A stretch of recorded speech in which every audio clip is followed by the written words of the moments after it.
The New York Knicks beat the Philadelphia 76ers in round 1 in 6 games. Now they are on to round 2 to play the Indiana Pacers. Game 1 will be this Monday, tipping off at 7:30 p.m. Eastern Time. And if you want the New York Knicks to beat the Indiana Pacers, I need you to like today's video. We're going to preview this series. I'll have my prediction of who's going to win this matchup.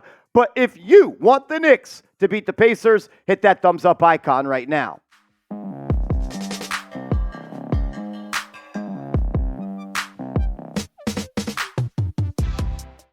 You're watching Knicks Now by Chat Sports. I am your host, Marshall Green, and damn, it feels good to be back in the second round for the second year in a row.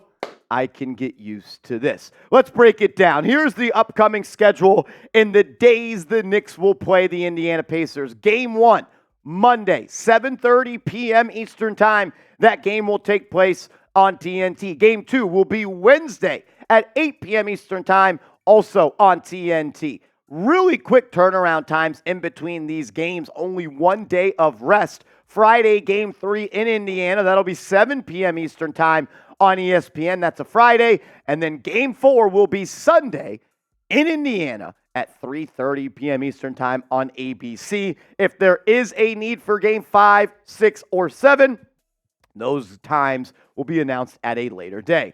The New York Knicks faced off against the Pacers 3 times this year, and they went 1 and 2 in those matchups. But I'm not really putting a whole lot of stake in the series that went on in the regular season for a couple of different reasons. One, the Knicks had Julius Randle in this game. They will not have Julius Randle in the playoffs, obviously. 2, OG Anunoby, as a member of the New York Knicks, has not played the Indiana Pacers.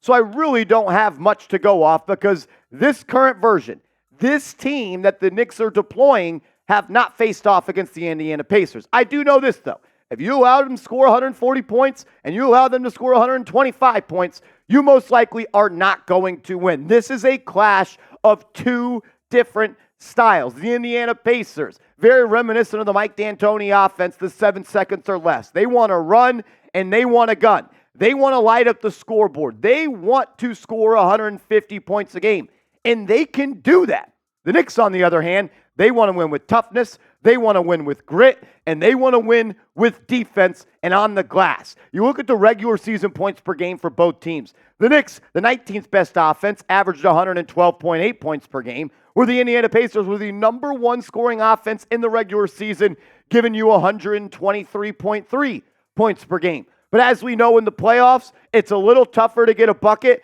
and it's more of a half-court game. And you see that replicated in the stat sheet for Indiana, where in the regular season they averaged 123 points per game, and in round 1 against a team in the Milwaukee Bucks that I don't think really plays that good a defense, held them to 113 points per game. That's second in the NBA so far in the playoffs. The Knicks, they averaged 108.3 points per game in round 1 against the Philadelphia 76ers. That was the 5th most points in the NBA. You look at the round 1 offensive rating for these teams. The New York Knicks scored 116.7 points per 100 possessions. That's 6th best in the playoffs. The Indiana Pacers, 119.4 points per 100 possessions. Number 2 in the NBA playoffs. You talk about defensive rating. The Knicks held the Philadelphia 76ers to 116.9 points per 100 possessions.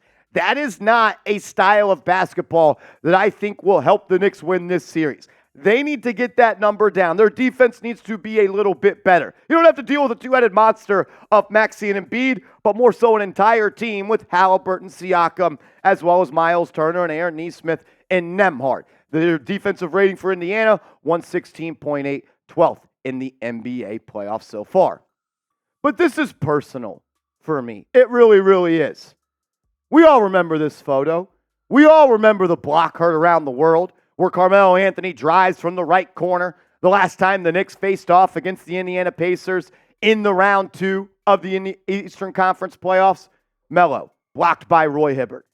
Get it done for Melo. Let's get some revenge for this picture because I am tired of remembering that game like it was yesterday. Before we get to my keys to victory and a prediction on this series, I want to hear from all the real ones in the comments section. Who do you got? Who's advancing to the conference finals? Type NYK if you're rolling with the Knicks, or IND if you think Tyrese Haliburton and the Indiana Pacers are going to move on. My number one key to victory for this series is beat the Indiana Pacers up on the glass.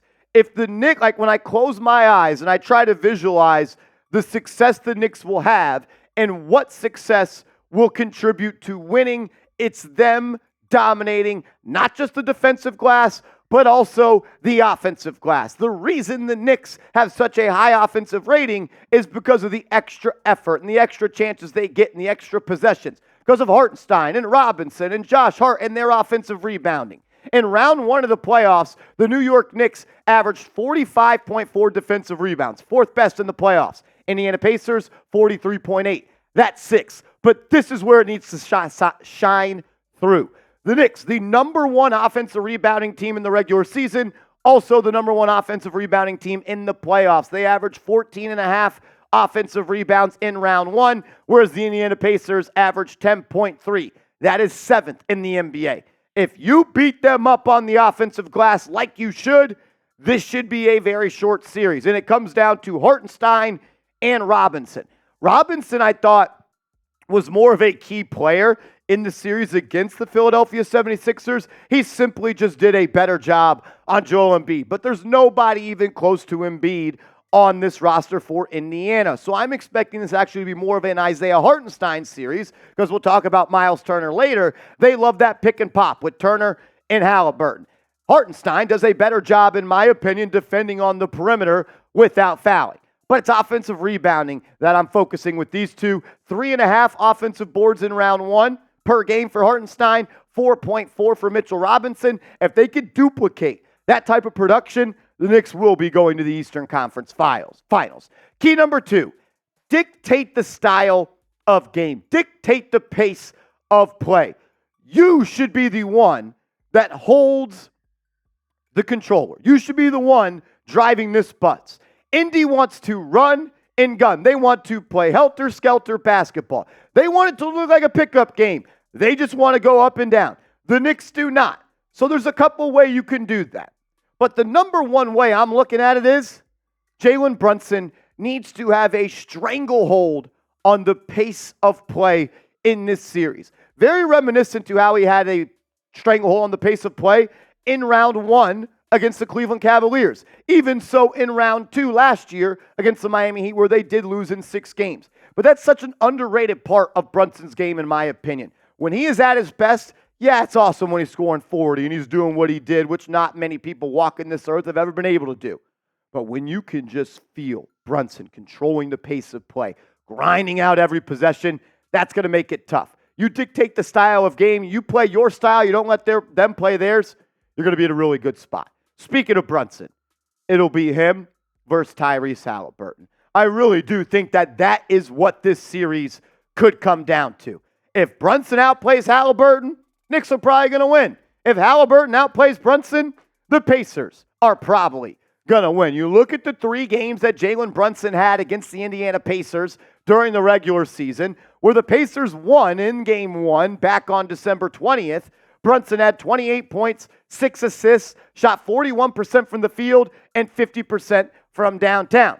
But it's that game on February 1st that everybody remembers. That was the night that Jalen Brunson was announced as an all-star for the first time in his career. And he willed the Knicks to victory. 40 points, 5 assists, 50% from the deck. Teared up a little bit talking to Alan Hahn on the MSG broadcast postgame. If Brunson plays like that, they're going to move on in this series. You look at the regular season head-to-head numbers between these 2 star point guards. Brunson, the better scorer. Haliburton, the guy that gets his teammates a little bit more involved at 10.9 assists compared to Brunson's 6.7.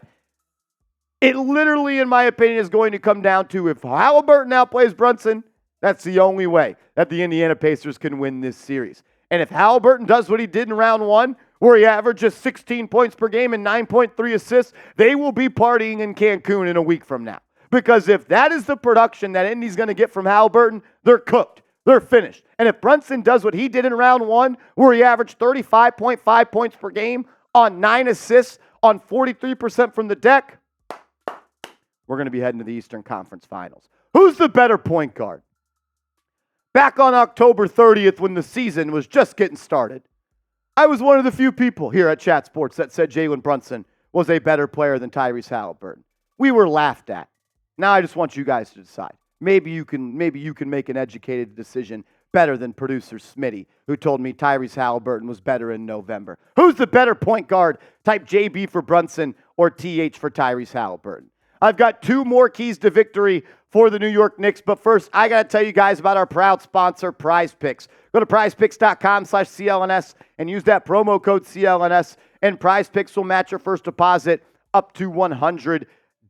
It's daily fantasy sports made easy. You pick more, you pick less, you play Prize Picks. And they've already got a couple of lineups that you can roll with for game 1 of this series. They've got Jalen Brunson's points, rebounds, and assists at 48.5. Give me the more on that. He might have 49 points in game 1. And I'm going to go with the less on points, rebounds, and assists for Miles Turner. He's had some big games versus the Knicks, but I think Tom Thibodeau knows you cannot let him get open looks for 3 off the catch and win this series. So I think there will be a really different game plan we'll see for the Knicks to try to slow him down.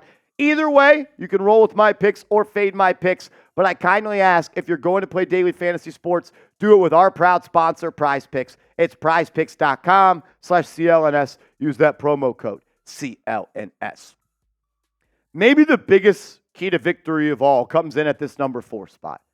The bench scoring in this series will be huge. As we know, the New York Knicks are hurt. No Randall, no Bogey, and they only really ran a 7-man rotation throughout round 1. And we saw in Game 6 against the Philadelphia 76ers, the Knicks bench really didn't produce anything. Deuce McBride had 3 points, and he had that big 3 in the fourth quarter. But one of the strengths of the Indiana Pacers is their bench scoring. Obi Toppin, former New York Knick, had a really good series in round 1, giving you 12 points per night. Didn't shoot the 3 ball with that much efficiency, but he's able to score in bunches. And Knicks fans know that better than anybody. He's going to get out and run. He's going to leak out on defensive possessions and find those easy buckets. We also know that TJ McConnell is a New York Knicks killer. Had a game winner with the Philadelphia 76ers against the New York Knicks, and he usually gets the best of them. But you're getting, on average, in round 1, nearly 22 points per game from those guys. And Ben Shepherd also averaged 6 points in round 1. So their bench is a really big part of what they do, which means our guys that come off the bench need to play well. And if you can walk out of round 2 and Deuce McBride does what he did in round 1, which was average 11.3 points per game, you're going to be in a good spot. But we need a big series from Deuce, and Deuce needs to neutralize TJ McConnell. In the past, McConnell has kind of gotten the better of McBride. He's a really good player. I love the way he plays the game. But Deuce is a better hooper, and he needs to show that in round 2.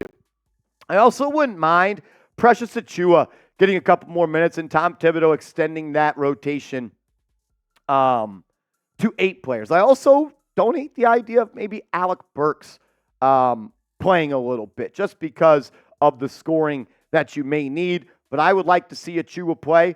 I think it gives you a little bit more defensive versatility. The Pacers can go big at times. He also does a good job, or did a good job, when he was guarding Pascal Siakam. I would not mind at all seeing Precious get a couple of minutes here and there. I don't know how long you can go with a 7-man rotation. I know Tibbs is probably foaming at the mouth saying, watch me do it. But I would like to see Precious at least eat up a couple of these minutes. One of my last keys to victory is our glue guys versus their glue guys. Josh Hart and Dante DiVincenzo versus Nembhard and Nesmith. It's really going to come down, I think, to those 2 players. If Hart and Divo outplay Nembhard and Nesmith, the New York Knicks are going to be in a really good spot. You look at the round 1 averages for these players. Josh Hart was phenomenal. I know it's very easy to sing the praises of Jalen Brunson, and there's nobody that's more proud and more loud than me talking about the success that Brunson has had. But for me, I think I got to give my game ball for the entire series to Josh Hart. I didn't think Josh Hart could average 17 and 12 on 40 and 43 splits for a playoff series. The guy shot 43% from 3 on 6 attempts per night. What Josh Hart just did in round 1 will be remembered forever by New York Knicks fans. The Knicks fans, they're also going to continue to ask more and more Dante DiVincenzo. What he did in Game 6 shows you that he could be a primetime player in the playoffs. They need him to come out and be ready to fire and knock down open shots. I could see DiVincenzo having more success throughout this series than he did in round 1. Nembhard and Nesmith are two really good players, though. Nesmith struggled in round 1 shooting the 3-ball, but I believe he was over 40% all season long. Nembhard is becoming one of the most efficient players in this league. I really like his game, and he's probably going to be the primary defender for most of this series against Jalen Brunson. Those guys in round 1, they combined for almost 25 points per game. Hart and Divo, they got to outplay these two guys on the screen. Another team or another angle from this series that I'm keeping my eye on, which we teased a little bit ago, is how the Knicks are going to guard that pick and pop with Tyrese Haliburton and Miles Turner. That is a huge part of their offense, and we know that the New York Knicks, coached by Tom Thibodeau, like to operate out of that drop coverage, where what that means is the guy that is guarding the screener in the screen and roll will quite literally drop and be the help defender, so when Tyrese Haliburton decides to drive, he is there. But when you are in drop coverage, that leaves you very, very susceptible to being beat by the pick and pop. And that is where Miles Turner has his most success. We've seen him against the Knicks have some really big games. I think twice this year against the Knicks. As I'm looking at it now, 28 points back in December, held to 5 points on the first game of February, and he had 23 points on 31 minutes in that third game. You neutralize that pick and pop. It's going to be tough. It ain't going to be easy. You'll be in a good spot.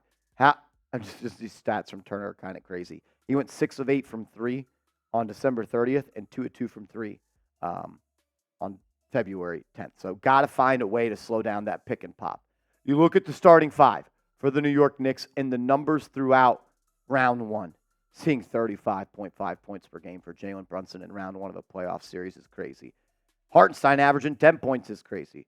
We haven't talked much about OG Anunoby in today's show, but he is a massive X factor in this series. He needs to continue to have those tough drives to the paint. He needs to continue to violently attack the rim. If you see Turner under there, rise up like you did just on Joel Embiid and continue to let that midi fly from the foul line because he was money from that all series long. I also think we'll see the impact of OG Anunoby on defense a little bit more in this series as he will be asked to guard Pascal Siakam, which is more in his wheelhouse of a defensive assignment. Yeah, he can guard Maxey, but it's tough when Maxey runs off screens after screen after screen. They're a small team. We're kind of a small team too, but we're bigger and we're tougher where it matters most, and that's the thing that's beaten inside your chest. This will be also a big, big part of this series. Tom Thibodeau versus Rick Carlisle. One guy wants to run and gun. One guy wants to win a game 81-80. One guy wants to play his starters 48 minutes. The other one has a deep bench. The other one believes in defense and rebounding. The other one believes if I can shoot more threes, I'm going to win a ball game. A clash of two different styles. This is going to be basketball, beautiful basketball, all series long. Before I give my prediction, who do you got? Who do you got? Is it the Knicks? Is it the Pacers? I had the Knicks beating the Philadelphia 76ers in 6 games in my preview video. We were right. And I so badly want to say Knicks in 5. There's nothing in me more that wants to say the Knicks are going to win this series in 5 games. Because I want to see the madhouse it's going to be outside Madison Square Garden once the Knicks do win in 5 games. Something just tells me this is going 6. So I will say Knicks in 5, but I'm not going to be shocked if it's Knicks in 5. I'm going to say Knicks in 6, excuse me. That is my prediction. Give me Knicks in 6, but I'm not going to be shocked if it is Knicks in 5. Let me know. How do you got this series ending up? And make sure you are following me over on social media. I'm on X at @MarshallGreen_. That's all we could ask for. Round 2 of the playoffs. Home court advantage. That's why you get the 2 seed. That's why you don't duck the 76ers in round 1. Keep doing it the right way, and the basketball gods will continue to reward you. Let's go Knicks. Round 2. Let's freaking go.